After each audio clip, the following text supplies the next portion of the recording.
Muy bien, ya estamos al aire con el señor Víctor Becker, exdirector de Estadísticas Económicas del INDEC y actual director del Centro de Estudios de la Nueva Economía de la Universidad de Belgrano. No. Muy buenas tardes, Becker, muchas gracias por atendernos. Mi nombre es Elisa Peirano. Mucho gusto. Bueno, Víctor, nos preguntábamos, alguien de su trayectoria, digamos, y su conocimiento de las estadísticas y que ha trabajado justamente en el INDEC, ¿cómo recibió usted esta columna de opinión, está aclarada como columna de opinión, del director del INDEC, Norberto Icovich, que hablaba que era muy difícil de medir la pobreza?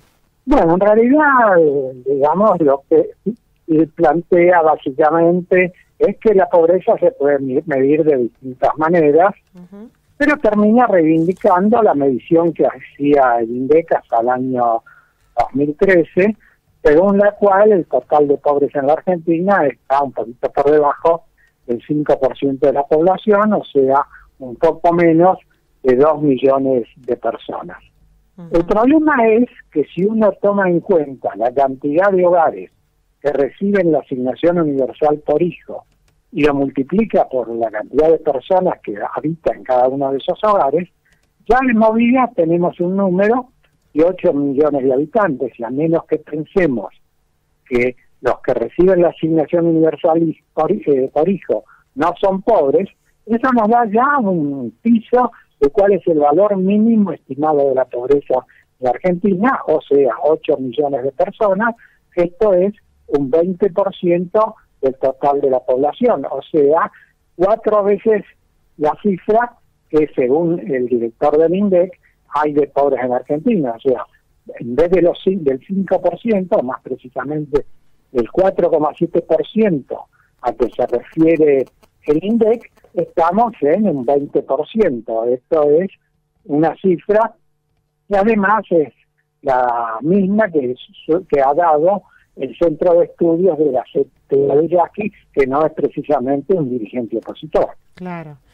Becker, ¿y usted le parece que esta negativa a dar una cifra y mismo las evasivas respuestas del ministro de Economía, ¿a qué responden? ¿A que no quieren dar el número? ¿A que no lo conocen? ¿Cómo interpreta usted este accionar así, digamos, de retrasar la información? Lo que ocurre es que dar a conocer, digamos, que la cifra que da el INDEC, que es inferior al 5% de la población, no resiste el menor análisis. Claro. Por eso fue que desde el Ministerio de Economía, en enero del 2014, se le dio orden al INDEC de no seguir publicando las cifras de pobreza. Además, el otro problema que tienen es que si quieren publicar algo que por lo menos sea razonable, va a implicar que la cifra que era del 4,7 va a saltar por lo menos al 20%. Entonces es muy difícil de explicar que de golpe en la Argentina la cifra de pobreza se multiplicó por 4. Claro. Becker, buenas tardes. Catalina Castro es mi nombre. Mucho gusto. Por otro lado, la pregunta es si el INDEC ha también modificado o se dudan de las cifras que arroja sobre inflación, ¿no? A ver, ¿qué relación hay entre una medición de pobreza y la medición de inflación? Porque ahí también ellos deberían presentar un escenario coherente.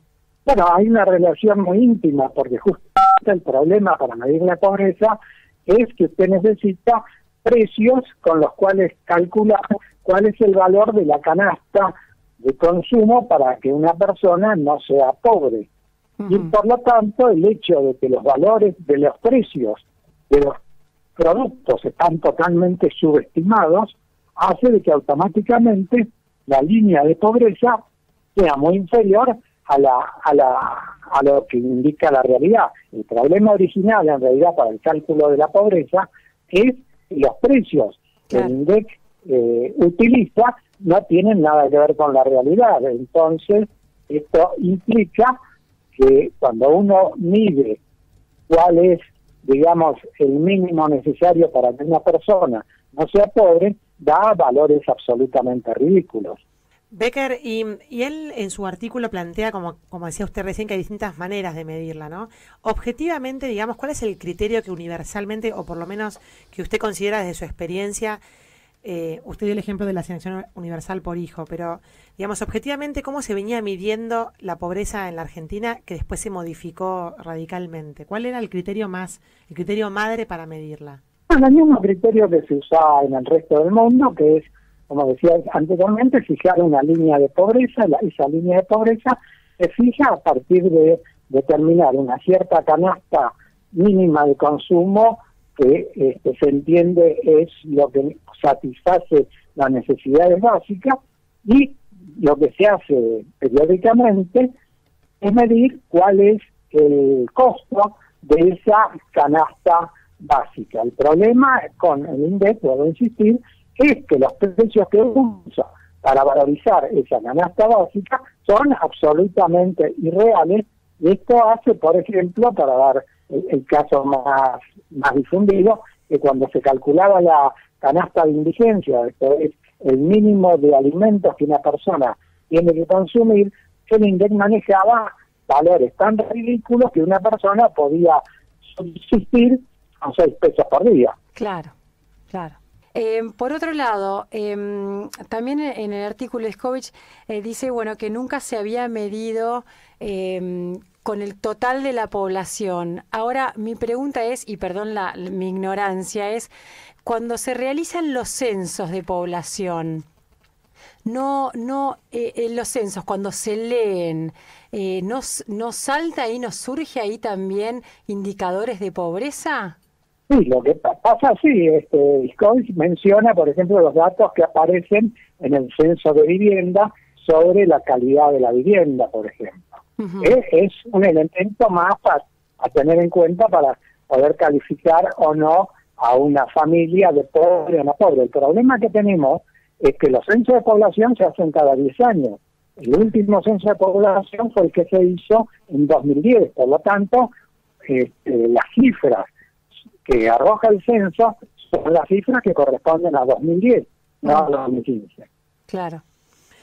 Por eso, en general, en todo el mundo, la medición de la pobreza se hace en base a la línea de pobreza, porque ese dato se actualiza mes a mes cuando se hace un relevamiento de precios.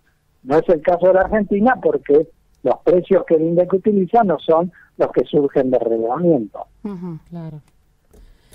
Becker, y a su entender, digamos, si usted tuviera la capacidad o las facultades para poder volver a modificar el INDEC para que vuelva a ser el prestigioso instituto que era, ¿qué es lo que habría que hacer? ¿Es difícil de arreglar lo que ha sido tan manoseado en estos años? Sí, efectivamente es difícil, pero, digamos, hay que encarar la tarea. Lo primero que hay que hacer es, digamos, poner en orden las estadísticas desde el momento en que uno está en condiciones de hacerlo en adelante. Y luego, con el tiempo, ir corrigiendo las estadísticas hacia atrás. O sea, lo que uno imagina es que el presidente que se haga cargo el 10 de diciembre, el 11 de diciembre va a intervenir el INDEC y va a poner a una persona que inmediatamente reformule el cálculo de las estadísticas desde ese momento en adelante. Mientras tanto, habrá que armar equipos que estudien cómo se puede reparar este verdadero agujero negro que tenemos sobre las estadísticas económicas y sociales de 2007 a la fecha. Y usted ha escrito un artículo en el 2013 sobre el tema del control de precios, ¿no? Ya ha habido ejemplos internacionales que mostraron que el control de precios no ha resultado y no ha funcionado, y sin embargo el gobierno, digamos, ha lanzado el sistema de precios cuidados. Si ya saben que no funciona y se ha visto, digamos, que no ha funcionado, ¿por qué insisten en una fórmula que se nota que no funciona? Bueno, en realidad ahí hay una cuestión, yo diría que filosófica. Gran parte del gobierno y del equipo económico cree que el control de precios es una herramienta útil y en realidad la experiencia indica que esta herramienta solamente funciona en circunstancias muy particulares, o sea, en medio de una guerra, por ejemplo, donde usted controla un grado de disciplina social que no la tiene en tiempos normales. Claro. Pero obviamente, digamos, si usted lo quiere usar como una herramienta permanente, poco a poco el sistema se va relajando, los productos que están controlados dejan de estar en las góndolas, van apareciendo otros productos. En general, como una medida permanente, no funciona. Y si uno quiere ver alguna experiencia de cómo termina esto, bueno, vaya a Caracas y vea qué productos se consiguen a precios controlados. ¿Cree usted que cuando termine este ciclo y se ordenen las estadísticas y volvamos a tener un INDEC fiable, nos vamos a encontrar con números realmente sorprendentes de lo que fue la década kirchnerista? Es decir, todos estos números que ellos presentan, más allá de inflación, donde todos realmente creemos que no es el número, y ahora pobreza, pero las estadísticas que ellos presentan con sus planes de conectar igualdad, procrear y demás, ¿cree usted que nos vamos a encontrar con números que nos sorprendan realmente? Yo sospecho que sí, porque el método de sustituir la realidad por el relato se ha extendido prácticamente a todas las estadísticas. Claro. De realidad fue de alguna manera el caso líder, pero una vez que se hizo esa experiencia, este hábito se extendió prácticamente al conjunto de las estadísticas, y hoy en día tenemos especialistas que dicen que lo mismo que pasa con el INDEC pasa con las estadísticas educativas, por ejemplo, y pasa lo mismo con las estadísticas de salud. O sea, prácticamente, digamos, hay una permanente fabricación de números acorde con el discurso oficial y no con la realidad. Becker, y en el artículo de opinión, Iskowicz fue muy crítico con, por ejemplo, los organismos como el Observatorio Social de la Universidad Católica, y usted trabaja en la Universidad de Belgrano, también en un centro de estudios. ¿Qué rol adquieren estas instituciones que justamente se dedican a investigar la realidad independientemente de los colores políticos de turno? O sea, como que se revaloriza su rol, o usted piensa que es como que entrar en un juego político y se desmerece. No, absolutamente. Imagínese lo que sería la Argentina sin, digamos, estadísticas alternativas. O sea, imagínese una Argentina donde las consultoras no hubieran seguido calculando las variaciones de precios, donde la UCA no hubiera calculado los índices de pobreza, y donde entonces, digamos, la única información sería la proveniente de fuente oficial, que nos dibujaría, digamos, un país idílico que no tiene nada que ver con la realidad. Y el problema es que esos relatos, en el momento en que la gente se da cuenta que no son reales, llevan a estallidos sociales muy violentos. Claro. Acá nadie puede hacerse el sorprendido cuando aparezcan los verdaderos datos de la realidad. Más o menos todo el mundo sabe que los datos oficiales no son creíbles. Por lo tanto, creo que eso en alguna medida ayuda a que por lo menos una buena parte de la población sepa realmente en qué país estamos viviendo, cosa que no sería posible si no existieran estas alternativas de información. Claro. Bueno, muchísimas gracias, Becker, por conversar con Citas de Radio. Muy clara su opinión. Bueno, muchas gracias a ustedes. Que tengan buen día. Adiós. Bueno, esta fue una nota con el señor Víctor Becker, fue director de Estadísticas Económicas del INDEC del 84 al 87 y actualmente es el director de Centro de Estudios de la Nueva Economía de la Universidad de Belgrano.